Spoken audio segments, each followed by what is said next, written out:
مرحبا أهلا النوادي. السلام عليكم ورحمة الله وبركاته. إن الحمد لله نحمده حمدا يليق بجلاله ونستعينه استعانة تليق بكماله ونستهديه هداية من أقر بعظمته وجلاله ثم نصلي ونسلم على سيدنا محمد وآله أما بعد سبحانك لا علم لنا إلا ما علمتنا إنك أنت العليم الحكيم ربي اشرح لي صدري ويسر لي أمري واحلل عقدة من لساني يفقهوا قولي وسدد لساني واهدي قلبي بحق سيدنا محمد صلى الله عليه وآله وسلم. يا من هو في علوه كائن يا من هو في فعل حميد يا من هو في مجده متين اللهم أكرمنا بنور الفهم وأخرجنا من ظلمات الوهم وارزقنا فهم النبيين وحفظ المرسلين وإلهام ملائكة المقربين. ربنا زدنا علما وفهما وعقلا يا أكرم الأكرمين بحق سيدنا محمد وعلى آله وصحبه أجمعين. الحمد لله رب العالمين. قال المصنف رحمه الله ورضي الله تعالى عنه وأرضاه ونفعنا به وبعلومه وأمدنا بأسراره وأعادنا من بركاته في دارين. رضي الله عنكم وروينا في سنن أبي داود وترمذي وابن ماجه وغيرها بالأسانيد الصحيحة عن أبي هريرة رضي الله عنه عن النبي صلى الله عليه وآله وسلم أنه كان يقول إذا أصبح اللهم بك أصبحنا وبك أمسينا وبك نحيا وبك نموت وإليك النشور. وإذا أمسى قال اللهم بك أمسينا وبك نحيا وبك نموت وإليك النشور. قال الإمام الترمذي حديث حسن. Alhamdulillah, puji syukur kehadirat Allah, salawat serta salam tercurahkan kepada junjungan mulia Nabi tercinta Sayyiduna Muhammad sallallahu alaihi wa alihi wasallam beserta seluruh kerabat beliau, sahabat beliau dan umat beliau yang senantiasa melaksanakan ajaran beliau hingga akhir masa nanti. Masih membahas tentang zikir-zikir yang dibaca di waktu subuh. Yang saya muliakan, saya hormati para imam Masjid Al-Munawwar, Al-Ustadz Aswin, wa Ustadz Jamal, wal para habaib wal habib Alwi Albar wa jamil asatiz wal habaib wal hadirin hadirat yang insyaallah dirahmati Allah Subhanahu wa taala. Diriwayatkan di dalam Sunan Abi Daud, Al-Imam Abu Daud, ulama berkebangsaan Afghanistan, Sijistan, ya. Kelahiran tahun 202 Hijriah, wafat 275 Hijriah. Nah, beliau riwayatkan hadis ini di dalam sunannya. Kemudian diriwayatkan juga oleh Imam At-Tirmidzi, ulama berkebangsaan Uzbekistan, di kota Termez. Kelahiran tahun 209 Hijriah, wafat 279 Hijriah. Kemudian hadis ini juga diriwayatkan oleh Al-Imam Ibnu Majah, ulama berkebangsaan Iran di zaman tersebut. Kelahiran tahun 209, wafat 273 atau 274 Hijriah. Dengan sanad yang sahih dari sahabat bernama Abdurrahman bin Sakhar, terkenal dengan sebutan Abu Hurairah. Abu Hurairah bukan nama beliau, tapi julukan. Nabi berikan julukan itu kepada beliau, bapaknya anak kucing, artinya karena senang membawa anak kucing di lengan bajunya, sehingga Nabi memberikan julukan tersebut. Adapun nama beliau memang terjadi khilaf, ya. Nama aslinya banyak pendapat di kalangan para ulama, akan tetapi Al-Imam Nawawi yang lahir 631 Hijriah, wafat 676 Hijriah, yang kitabnya kita baca Al-Adhkar ini, beliau berpendapat nama aslinya Abu Hurairah adalah Abdurrahman bin Sahar, berkebangsaan Yaman, orang Yaman. Masuk Islam, bertemu Nabi tahun 7 Hijriah. Menghafal hadis Nabi di kalangan ahli sunnah wal jamaah, sahabat yang paling banyak menghafal hadis Rasul. Ya, sekitar 5.000-an hadis Nabi Muhammad sallallahu alaihi wasallam. Nah, beliau riwayatkan di sini bahwa Nabi kita Muhammad sallallahu alaihi wasallam apabila waktu pagi beliau membaca doa,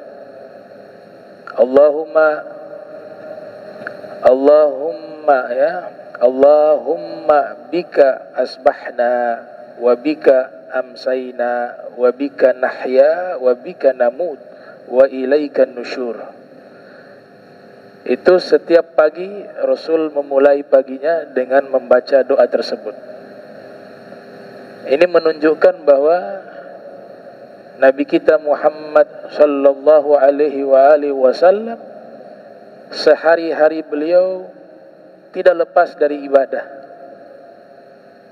Baik itu zikir, baik itu doa, baik itu membaca Al-Quran, baik itu sholat dan ibadah-ibadah lainnya. Karena ibadah beliau yang begitu banyak, kita tidak mampu meniru secara keseluruhan, tidak mampu.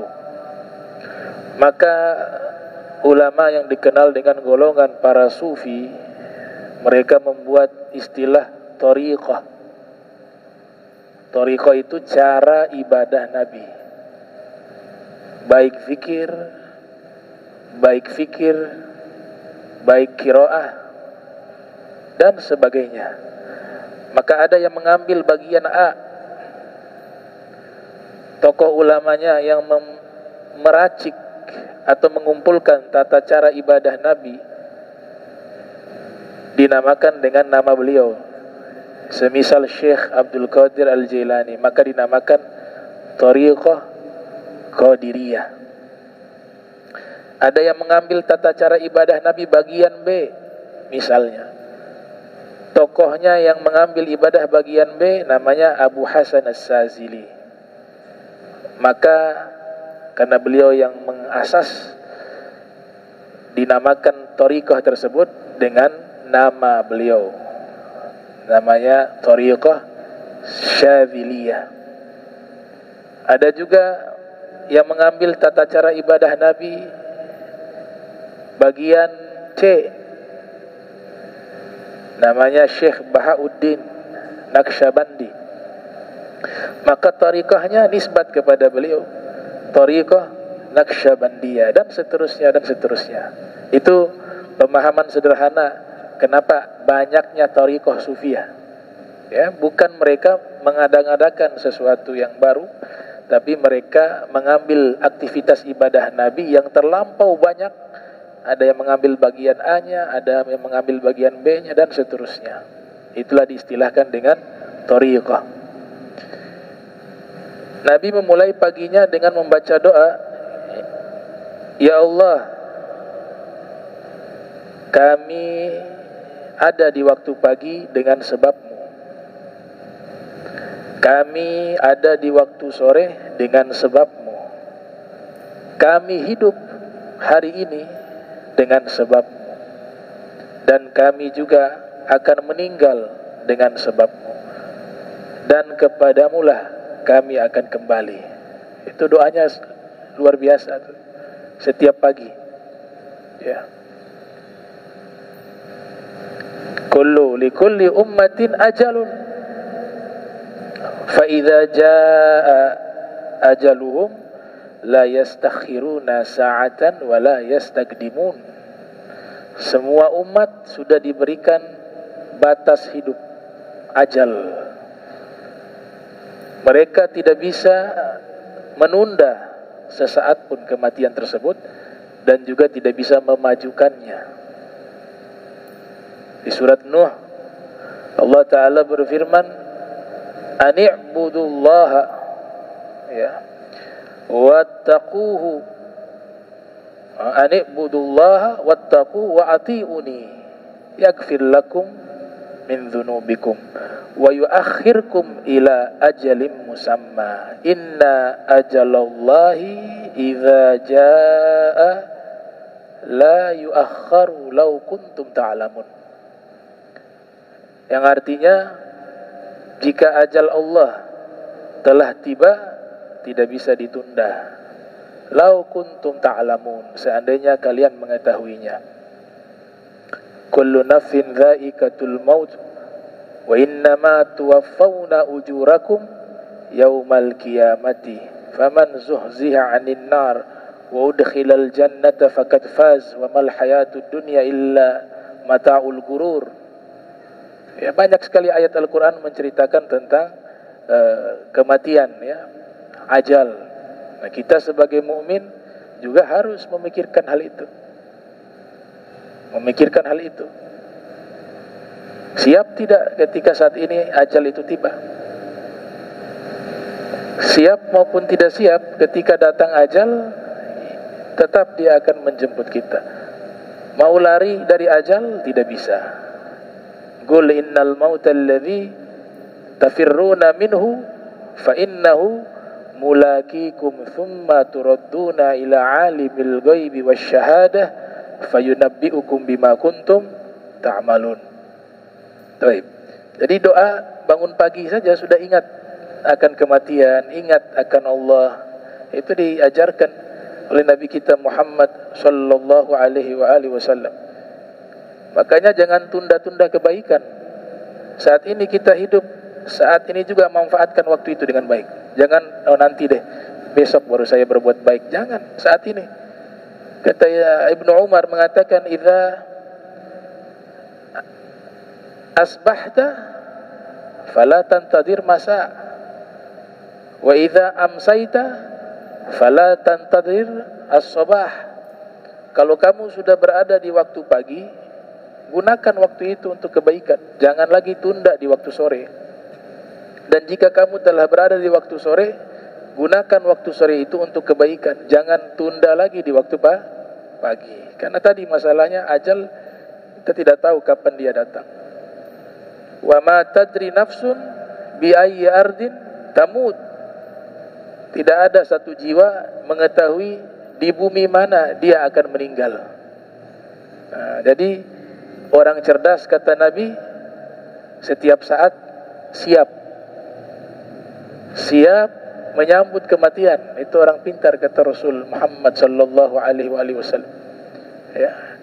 Ada yang bertanya kepada Nabi, orang yang cerdas itu siapa? Kata Nabi, al-aqyas fir riwayah.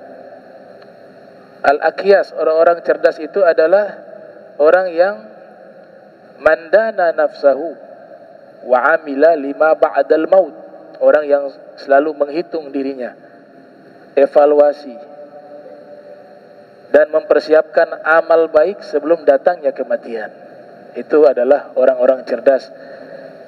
Kata Nabi, mereka pergi membawa kemuliaan dunia dan kenikmatan akhirat. Ulaikal aqyas, mereka itulah orang-orang yang cerdas. Di waktu sore juga Nabi membaca doa yang sama. Allahumma bika amsayna wa bika nahya wa bika namut wa ilaika nusyur. Ya, beliau baca di waktu pagi dan juga di waktu sore.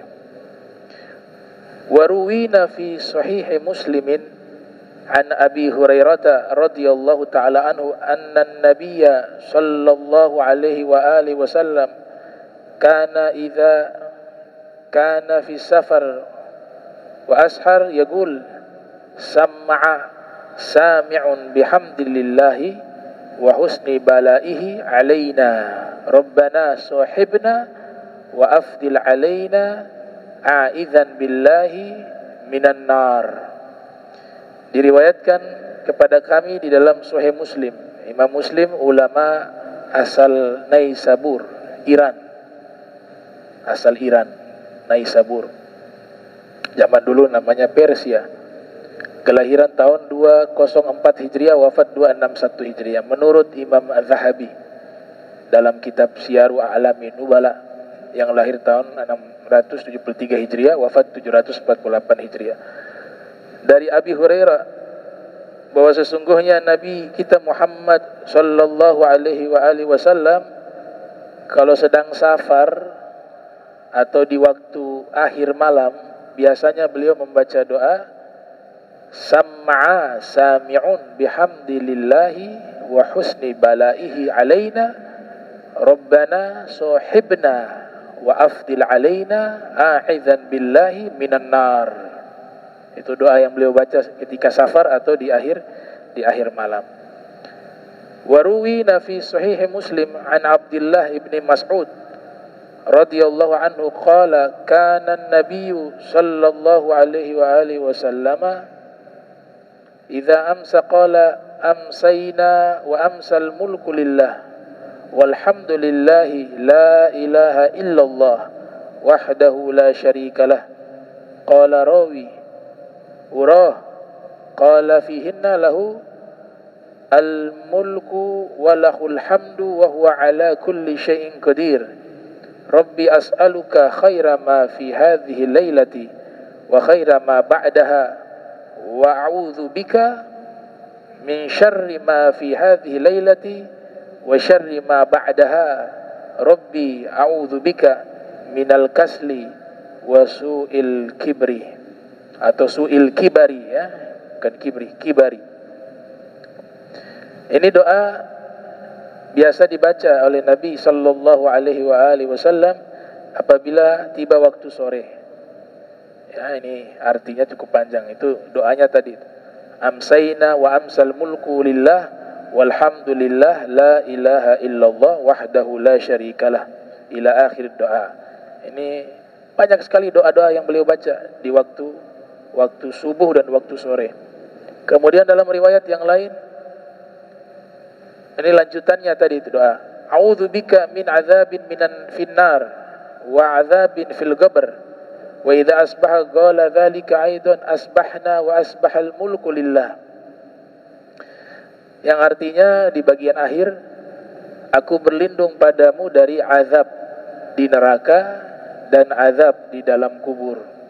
Nah, ini doa ini mengandung makna bahwa ada nikmat kubur, ada azab kubur. Jadi seorang ketika meninggal dunia, dia akan berada di kuburan. Di kuburan itu ada satu alam yang diistilahkan alam barzakh. Alam barzakh artinya hajizun baina syai'ain. Dia berada di antara alam dunia dan alam akhirat. Dan dalam hadis Nabi katakan di tempat tersebut, alam kubur, hanya ada dua kemungkinan, taman surga atau lubang neraka. Al-qabru imma rawdah min riyadil jannah au hufratun min hufari niran. Kuburan itu bisa menjadi taman surga dan juga bisa menjadi lubang atau jurang neraka.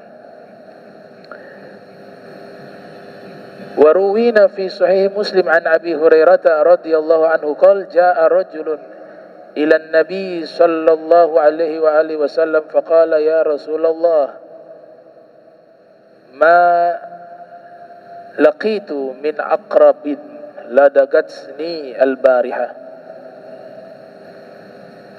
qala amma law qulta hina amsayta a'udzu bikalimatillahi tammati min syarri ma khalaq lam tadurraka. Dzakarahu Muslimun muttasilan bihaditsin li Khawlata binti Hakimin radhiyallahu anha hakadha. Diriwayatkan kepada kami di dalam Sahih Muslim dari Abi Hurairah, ada seseorang datang menemui Nabi Muhammad sallallahu alaihi wasallam. Kemudian dia mengatakan, "Wahai Rasulullah, aku merasakan sakit, ya, sebab disengat oleh seekor kalajengking, agrab, ya, kalajengking. Tadi malam." Jadi orang ini mengadu kepada Nabi, semalam ada kalajengking menyengat orang tersebut. Kemudian dia merasakan sakit yang amat sangat dari sengatan kalajengking tersebut. Kemudian dia adukan hal itu, dia ceritakan hal itu kepada Nabi. Nabi merespon. Nabi mengatakan, seandainya kamu membaca doa ketika engkau berada di waktu sore, a'udzu bikalimatillahi tammati min syarri ma khalaq lam tadurraka. Seandainya kamu baca doa tersebut di waktu sore, maka kalajengking tersebut tidak akan bisa membahayakan dirimu. Ini doa bagus dibaca lagi masuk hutan, ya. Ular juga sama, kalajengking juga sama. Dan ini ada dalam kitab-kitab ratib tuh. Orang yang rutin baca ratib, baca wirid, baca zikir-zikir yang dikumpulkan oleh para ulama, doa ini termasuk. Tidak pernah luput doa ini. Dalam syarah ratib al-Attas, al-Qirtas judulnya, doa ini bukan hanya melindungi kita dari sengatan kalajengking, tapi seluruh hewan buas. Kalau sudah membaca doa ini, insyaallah dijaga oleh Allah Subhanahu wa taala. Dan doa ini yang mengajarkan adalah Nabi kita Muhammad sallallahu alaihi wasallam. A'udzu bikalimatillahi tammati min syarri ma khalaq. Dan ini riwayat yang sahih, diriwayatkan oleh Imam Muslim di dalam sahihnya. Wa rawainahu fi kitab Ibni Sunni wa qala fihi a'udzu bikalimatillahi tammati min syarri ma khalaq thalathan lam yadurruhu syai'un. Imam Nawawi mengatakan, kami meriwayatkan hadis tersebut di dalam kitab Ibnu Sunni. Dan beliau mengatakan, ketika membaca doa tersebut dibacanya salasan, 3 kali. Maka sesuatu apapun, pakai kata syai'un, ya, mau dia ular, mau dia kalajengking, atau sesuatu apapun, ketika sudah membaca doa ini sebanyak 3 kali, maka tidak akan tertimpa bahaya dia di hari tersebut. Amalkan tuh. Ya, Habib Abdurrahman As-Sagaf mengatakan, man la wirda lahu fahuwa kal kirid. Orang yang hari-harinya tidak pernah membaca zikir-zikir, wirid-wirid, ya seperti monyet, kata beliau. Ya. Artinya saking pentingnya bacaan-bacaan tersebut.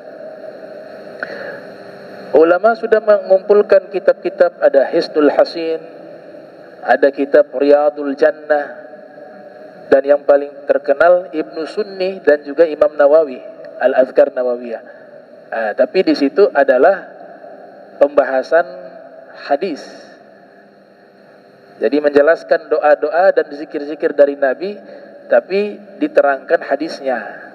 Kalau yang sudah langsung dibaca tanpa harus menerangkan hadisnya, sanadnya, rawinya siapa, nah itu sudah dibuat kitab-kitab tertentu, biasanya di kalangan para sufi, para ulama. Mereka punya kumpulan zikir-zikir, ya, ada Hizib Bahar, ada Hizib Imam Nawawi, ada Wirdul Latif, ada Wirdul Kabir, ada Wirdul Sagir, ada Ratibul Haddad, ada Ratibul Attas, ada juga yang dari Tariqah Sammaniyah, dan ada juga zikir-zikir dari Sayyidina Syekh Abdul Qadir Al-Jilani qaddasallahu ruhahu wa nawwara dhariha. Nah, itu sudah jadi dan siap dibaca, siap diamalkan. Tapi perlu diingat, kalau sudah ada ulama yang menyusun zikir-zikir tersebut dengan urutannya, kemudian sudah ditentukan waktunya dibaca kapan dan berapa kali dibaca, kita gak boleh kurangi dan tidak boleh melebihkan. Ada istilah namanya overdosis wirid, karena zikir itu sudah diracik oleh mereka dan mereka sudah buat itu, dia punya ketentuan. Itu seperti resep dokter. Kalau dokter sudah berikan resep obat, ini obat minum sehari 3 kali, jangan kita minum 6 kali. Obat itu berubah menjadi racun. Kalau zikir itu sudah ada ulama yang menyusun, seorang wali sudah menyusun, itu ada tata cara, ikuti tata cara. Beda dengan zikir ma'thur, langsung dari hadis Nabi, kita baca bebas berapa kali, tidak ada masalah, karena belum ada ulama yang menyusun. Tapi kalau sudah ada nama, ini Wird Sakran misalnya, ya, Al-Habib Ali bin Abu Bakar Sakran, atau Habib Abu Bakar Sakran, ya, Wirid Sakran, Habib Abu Bakar Sakran. Ada juga Hizib Imam Nawawi, ada juga Hizib Bahar. Nah, itu ikut ketentuan, jangan dikurangi, jangan dilebihkan, gitu. Itu yang biasa diterangkan. Ada satu kitab namanya Khizanatul Asrar, Syekh Al-Haqqani. Dan semua tariqah punya wirid-wirid tertentu, punya racikan-racikan tertentu, dan sumbernya satu, kembali kepada pemimpin tariqah Nabi Muhammad sallallahu alaihi wasallam. Law istaqamu ala tariqati la asqainahum ma'an ghadaqa. Kalau kalian sudah tempuh jalan tersebut dengan istiqomah, maka kami akan curahkan anugerah yang besar dari langit kepada kalian. Itu ada di surat Jin, isyarat adanya tariqah, ya, tariqah.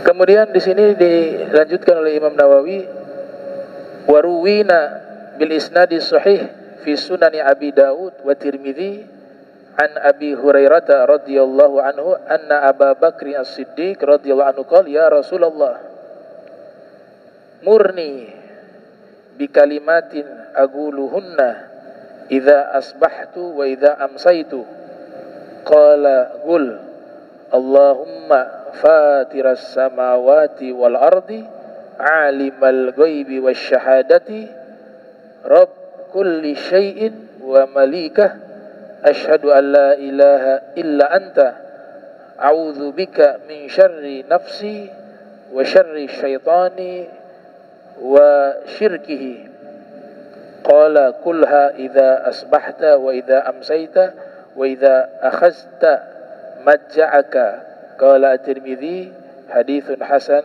sahihun.